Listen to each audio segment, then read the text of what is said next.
our residents at home and among the Bangladeshi diaspora abroad. Mr. Klanberg's work continues to shed light on critical global issues and inspire popular action. Ladies and gentlemen, please welcome Mr. Kit Klanberg.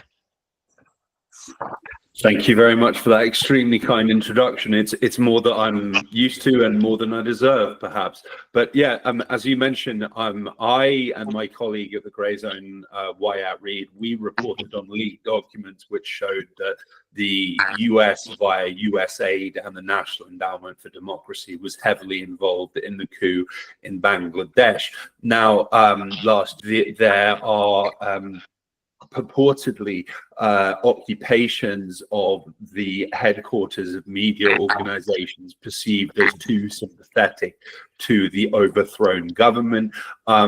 Yes, Nobel laureate winning Muhammad Yunus is the front figure for what is an extremist coup, which has all manner of absolutely horrendous implications for the wider population of Bangladesh.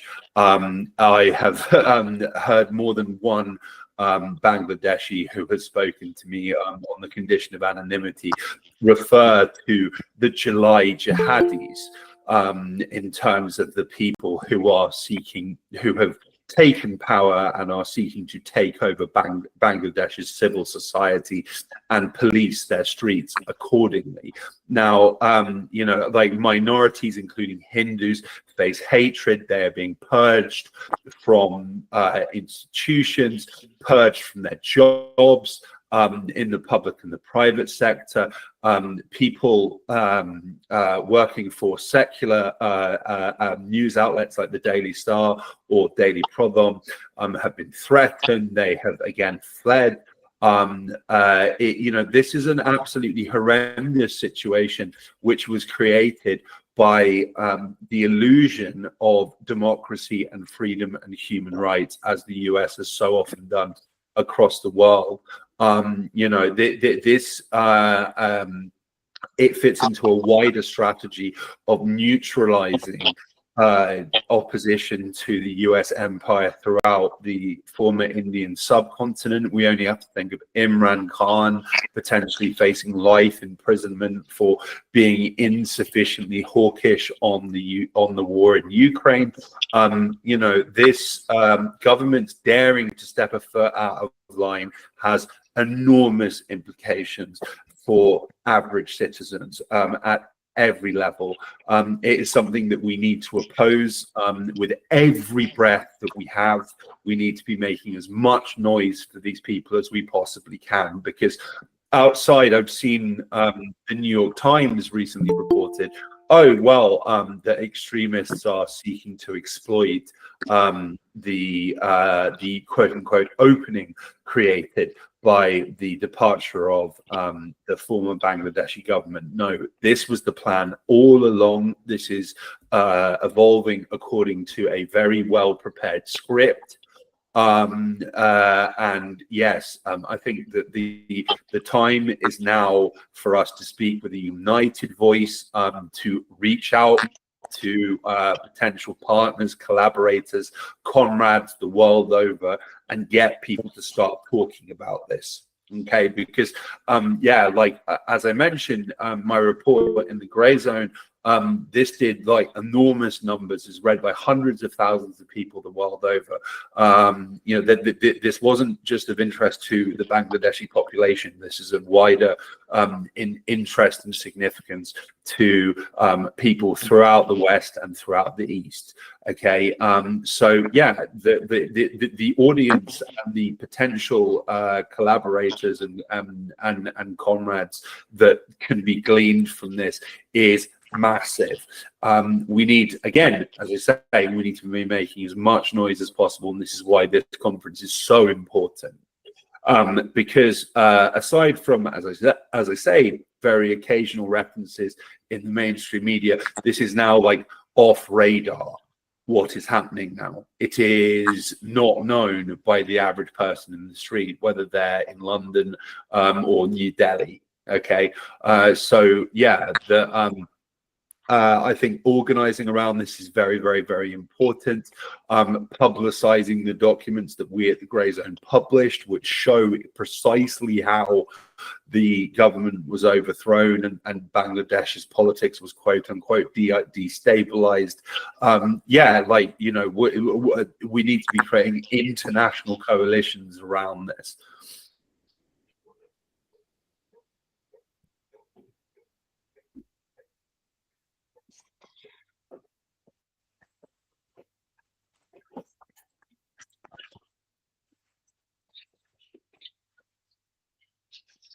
Thank you, Mr. Kranberg. Now we will have our video presentation, the one we were waiting for.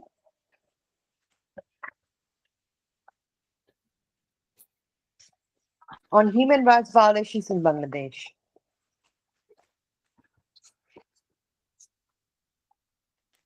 Inclusivity and equality, let alone fundamental human rights, would be upheld. All these tall claims were made during a speech by Yunus on August 8th upon his return to Bangladesh before taking oath as interim head without winning any election. And from UN to other international rights bodies also backed Yunus regime, and the quest for so-called reform process unanimously. International human rights activists, organizations, politicians, lawyers, journalists raised their concern from the very beginning, but Yunus's interim government didn't pay attention to this concern. Given the current instability in Bangladesh and since the departure of the former Prime Minister in August, this is a moment of deep concern. Many governments are condemning the violence and calling for peace and law and order to be restored. But 7 months under the reign, a reality check reveals just the opposite scenario, with law and order went totally collapsed, while the judiciary and law enforcement have been totally weaponized. Mob rule has become the rule, with lynching, communal violence, alongside other acts of terror like arson, looting, rape, curb on freedom of movement for women and girls roiled the nation. Let's take a look at how rights abuses exacerbated in the country, extrajudicial killing and custodial death by law enforcement. Since August 5th, at the behest of Bangladesh Army, joint forces have been deployed. Troops are also empowered with magistracy power and following our monthly status of killing under law enforcement. Atrocities against minorities. We have a responsibility because we enable Bangladesh to be free and independent. Now, whatever the change of government has been in Bangladesh, it cannot be acceptable that religious minorities are persecuted in this way. Attacks on followers of Sufis and shrines. Islamists inciting violence against minorities, in stark contrast to government's narrative on ruling out communal line over attacks against minorities. BBC journalist laid bare how Islamists, released after August 5th, are inciting ongoing spate of violence, targeting all minority communities including Hindus. 2 episodes in BBC radio service brings to light the stark involvement of Islamists in fomenting attacks against minorities. Yunus's sweeping indemnity for mass killing of cops, citizens, and violent attacks on police stations by loyalists. In contrast to the pledge to ensure justice, an order issued on October 14th, 2024 by Yunus reads, "Students and citizens who put forth all efforts to make this uprising successful will not face prosecution, arrest, or harassment for their acts between July 15th and August 8th. Emboldened at the indemnity, advocates of Yunus regime, radical Islamists and coordinators from student against discrimination platforms publicly glorified the killing spree of cops and planned destruction of key public offices as part of a violent campaign to bring down Awami League."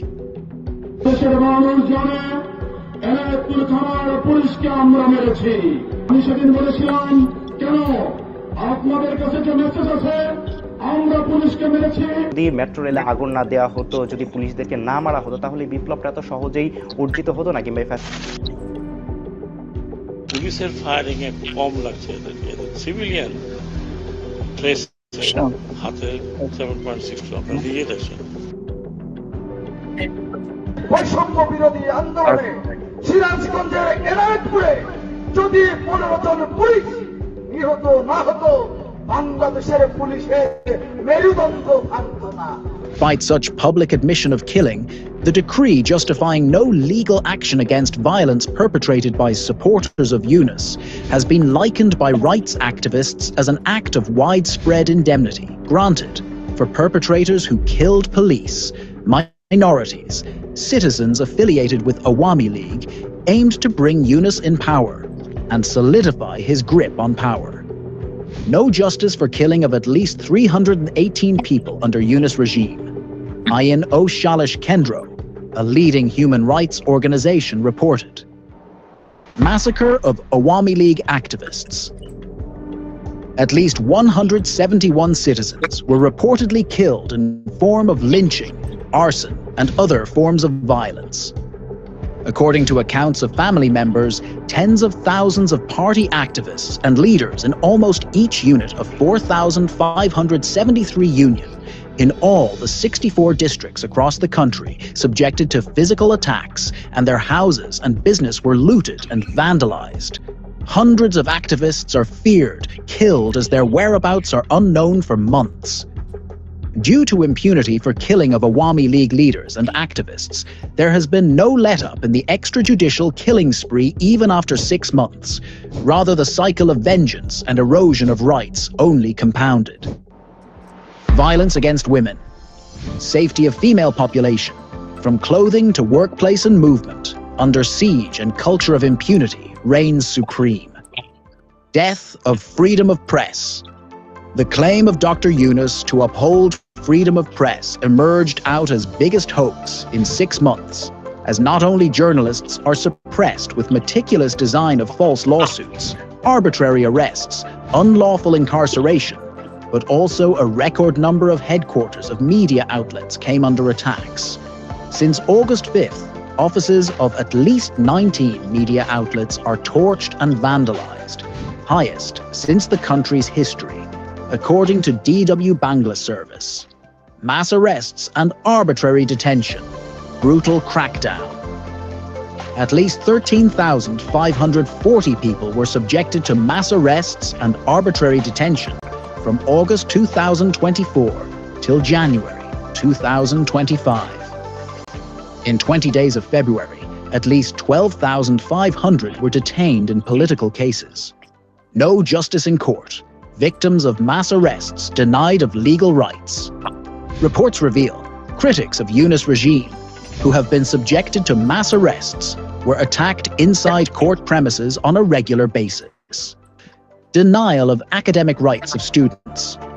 Over the space of last 6 months, tens of thousands of students who are opposed to Yunus and his allies were attacked inside campuses, even barred from attending examinations, denied of academic rights, and their certificates have been cancelled by university authorities. Only because of political belief or alignment with Awami League's student wing, scores of students were murdered, abducted from their home, and even thrown behind the bars. Now the questions over Yunus gaining undue privileges to expand business empire.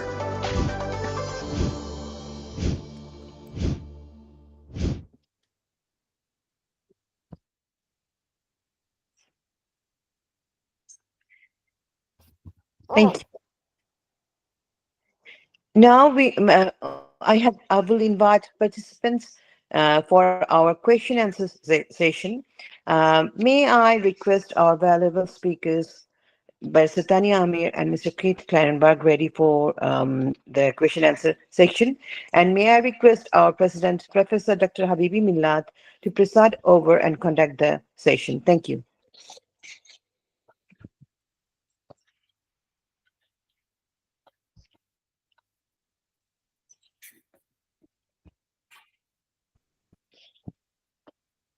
Please unmute first. Hello, my name is Masood Siddiqui and I'm calling from UK. I'm a Bangladeshi citizen. I've been a human rights defender in the country. But since last 20 years, I've been living abroad, served international UN organizations, and currently settling in UK. So I posed a question, actually. Thank you. First of all, thank you very much for the presentations and the video documentary. That was really nice. I have given a remark on the human rights violation report. For me, I thought, the heading was too broad, covering all of Bangladesh. I think it would be better if it is kept within the Sirazganj, like a Sirazganj murder scenario or massacre, stuff like that, maybe. And the second thing is, congratulations with the inauguration of this organization. I look very much forward to working with you if it is possible at all. Given my background in human rights activism in Bangladesh, probably I'll be able to bring some knowledge and some experience. And finally, I have posed a question, which is, will the organization consider public hearings in the towns and cities within the Western world, in Americas and Canadas and Australia and maybe in the UK, that will enable a lot of people to come over and give their version, what they have seen and what they have faced during the uprising of July and August, and followed by the atrocities that has been happening over in the country. So that's all from me. Thank you. Thank you very much. Thank you. I have few questions for Barrister Tania Amir. As you see on the screen, that question by Ghulam Kibriya Talukdar, who is the executive director of this organization. He said that the current interim government of Bangladesh, headed by Dr. Muhammad Yunus, is an unelected and unconstitutional government. My question is, how long can this interim government run the country before the nation gets an elected democratic government? Dr. Barrister Tania Amir.